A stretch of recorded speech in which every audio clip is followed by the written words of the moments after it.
Hello everyone, welcome to my YouTube channel Literatureship. आज की इस वीडियो में हम कवर करेंगे the famous poem the waste land, उसके फर्स्ट सेक्शन को, the burial of the dead, which was written by T S. Elliott.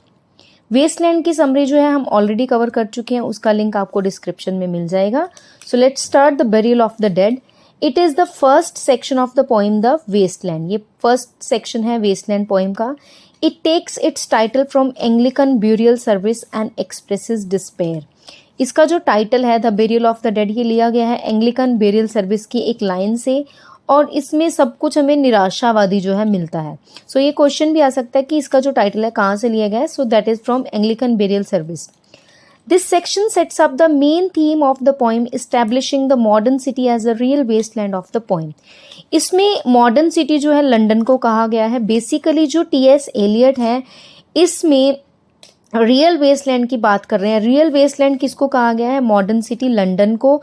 After the post world war after the world war 1, उसके बाद जो लंदन की भी जो भी उसमें सिविलाइजेशन है उसको एज अ वेस्टलैंड कहा गया है। सो आगे हम पढ़ेंगे क्यों कहा गया है। There are total 76 lines in this section. ये लाइन जो है डिवाइडेड है आगे 4 विनियर्ड्स में। अब इन 4 विनियर्ड्स को हम उनकी समरी जो है मैं आपको अच्छे से करवाऊंगी। So firstly we will read about the opening line which is very important. Even April is the cruellest month of the year. So ये जो लाइन्स है काफ़ी इंपॉर्टेंट भी हैं एंड ये ओपनिंग लाइन भी है बेरियल ऑफ द डेड की। So we will start with the very first vignette. Some of the core themes of this section are death, burial and rebirth. ये इसकी जो core themes हैं, death, burial and rebirth. It also hints at the impact of First World War on the people of Europe. इसमें हमें दिखाया गया है कि इम्पैक्ट क्या पड़ा है फर्स्ट वर्ल्ड वॉर का लोगों, यूरोप के लोगों के ऊपर क्या इम्पैक्ट पड़ा है, उनके ऊपर क्या प्रभाव पड़ा है। The narration then shifts to a scene at Starnberg, Jersey, a lake near Munich, Germany. अब जो है इसकी नरेशन कहाँ शिफ्ट हो रही है? नेक्स्ट सीन में हमें दिख रहा है स्टैनबर्ग जर्सी, जो कि एक लेक है म्यूनिक सिटी में, जर्मनी की एक सिटी म्यूनिक में। और वहाँ पे हम देख रहे हैं एक स्पीकर को हु इज़ आइडेंटिफाइड एज मेरी। मेरी जो है एज अ स्पीकर हमें दिखाई जा रही है। She tells of being surprised by the arrival of summer, of enjoying coffee and conversation, and then of a childhood memory of sledding in the mountains. अब क्योंकि लाइन जो है ओपनिंग लाइन क्या है? April is the cruellest month of the year. April जो है इसको क्रूएलेस्ट month कहा गया है।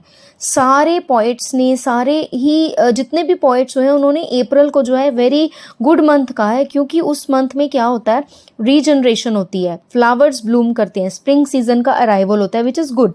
पर यहाँ पर जो है अप्रैल को क्रूअल मंथ कहा है टी.एस. एलियट ने। क्यों कहा है? क्योंकि she tells of being surprise, जो मेरी है वो भी सरप्राइजिंगली समर के अराइवल के बारे में बात कर रही है, एंजॉय कर रही है कॉफ़ी को एंड कॉन्वर्सेशन कर रही है। फिर वो कॉन्वर्सेशन करते करते अपनी एक चाइल्डहुड मेमोरी को जो है बता रही है। किस मेमोरी के बारे में बता रही है? Sledding in the mountains. Sledding होता है, जैसे आपने मोस्टली देखा होगा सेंटा क्लॉज को एक व्हीकल के साथ, जो एक बर्फ़ में, स्नो में जो व्हीकल चलाया जाता है, एक स्नो व्हीकल होता है जिसे हम स्लेज बोलते हैं। तो अगर हम उसकी सवारी करते हैं तो उसे हम स्लेडिंग बोलेंगे। तो वो एक अपनी मेमोरी को, चाइल्डहुड मेमोरी को रिकॉल कर रही है, जिसमें वो माउंटेन्स में स्लेडिंग कर रही है in the month of April. But अब वो अपने ही इस चाइल्डहुड मेमोरी को जक्स्टापोज कर रही है, तुलना कर रही है अब के टाइम के साथ, पोस्ट वर्ल्ड वॉर सोसाइटी के साथ, wherein she finds that the citizens of the Waste Land are spiritually dead. वो क्या देख रही है कि जो वेस्टलैंड के जो सिटीजन्स हैं वो स्पिरिचुअली डेड हैं, आध्यात्मिक तौर पर वो बिल्कुल मर चुके हैं, उनके अंदर जो आध्यात्मिकता है वो ख़त्म हो चुकी है। They do not like to be disturbed by their futile routine of modern life. वो अपनी जो उनकी रूटीन है, एक फ्यूटाइल मतलब होता है व्यर्थ, जिसमें कोई काम की चीज़ नहीं है, वो अपनी व्यर्थ की जो रूटीन है उसमें कुछ भी और जो है नहीं पसंद करते हैं। कुछ भी उनको अगर वो ऐड ऑन करेंगे तो वो दे फील डिस्टर्ब्ड। उनकी रूटीन कैसी है? They are just materialistic. सुबह 9 o'clock they go to work and they come back, they have their food and they go to sleep. So this is their routine and वो इसी अपनी futile routine को बिल्कुल भी disturb होने देना नहीं चाहते हैं। So this is the routine of the modern life, जिसके साथ वो अपनी पास्ट मेमोरीज को जक्स्टापोज कर रही है। That is why Eliot said that April is the cruelest month because April brings the regeneration, rebirth and renewal to the nature. इसीलिए कहते हैं कि इलियट ने अप्रैल को क्रूएलेस्ट मंथ कहा है क्योंकि जो अप्रैल है it brings the regeneration, rebirth and renewal to the nature. Nature को रीजनरेशन दिलाता है, रीबर्थ करता है और रीन्यूअल करता है. But any such idea of spiritual regeneration, ऐसा ही कोई स्पिरिचुअल रीजनरेशन का जो आइडिया है वो इन वेस्टलैंडर्स को के लिए अनइनवाइटिंग है, पेनफुल है उनके लिए. सो दैट इज़ वाई जो अप्रैल है is a bad and cruel month because it reminds the wastelanders of their spiritual decay. क्योंकि अप्रैल उनके लिए बेड है, अप्रैल मंथ जो है उनके लिए बैड है, क्रूअल है क्योंकि उनको वो उन वेस्टलैंडर्स को उनके स्पिरिचुअल डिके की याद दिलाता है. So this is all about the first vignette. Now we have the second vignette. In this section, इस सेक्शन में प्रोटैगनिस्ट कौन है हमारे पास? टायरसियस. टायरसियस जो है एक जर्मन गर्ल से मिलता है who was fond of physical comforts. Physical comfort से हमारा मतलब यहाँ पे इनका मतलब है टू बी मटीरियलिस्टिक, कि वो मटीरियलिस्टिक होती है, दुनियादारी उसे पसंद होती है. After the World War I, they drank coffee and talked for an hour. Thus, their life become boring and materialistic. Basically, post-war और प्री वॉर का जो यूरोप है उसमें डिफरेंस बताया गया है. तो ये दिखा रहे हैं कि पोस्ट वॉर से पहले मैंने आपको फर्स्ट विनियट में भी कराया कि जो मेरी है वो स्लेडिंग कर रही थी विंटर्स में, है ना, नेचर का जो है वो लुत्फ उठा रही थी. लेकिन पोस्ट वॉर में क्या है, वो लोग बस बैठते हैं, बातें करते हैं, कॉफ़ी पीते हैं और अपना काम करते हैं. बस इतनी सी उनकी ज़िंदगी है जो कि बोरिंग और मटीरियलिस्टिक हो चुकी है. अनदर जो रेफरेंस मिली है इट हैज़ बिकम मीनिंगलेस.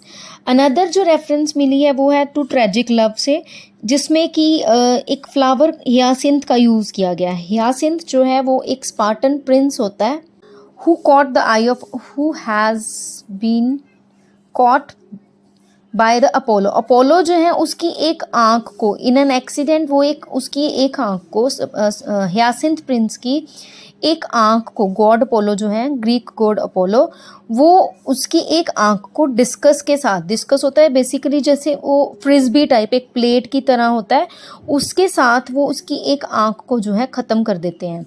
तो मॉर्निंग हिम, तो इसका दुख मनाने के लिए अपोलो क्या करते हैं, हिज ब्लड इनटू फ्लावर्स. हियासिंथ के ब्लड को फ्लावर्स में टर्न कर देते हैं, फ्लावर्स में बदल देते हैं. एंड दस वॉज बॉर्न द फ्लावर हियासिंथ. तो उसी से जो हियासिंथ फ्लावर है उसका बर्थ होता है.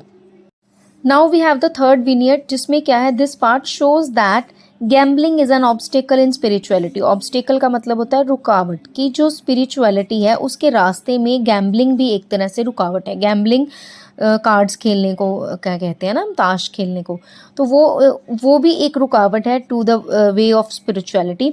इसमें एक मैडम सोसोस्ट्रिस दिखाई गई हैं जो कि एक फॉर्चून टेलर हैं जो टैरट कार्ड रीडिंग के थ्रू फॉर्चून बताती हैं लोगों को, उनका फ्यूचर प्रिडिक्ट करती हैं, which is an illegal activity, जो कि एक इलीगल एक्टिविटी है. She is running an illegal business, so she was afraid of the police. इसी बात से उनको पुलिस का भी डर रहता है.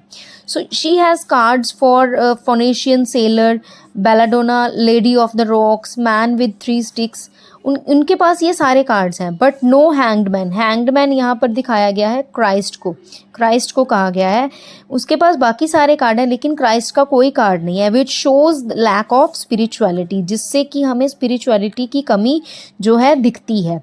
She too has a card of one-eyed merchant which shows his knowledge about commerce but no knowledge about religion.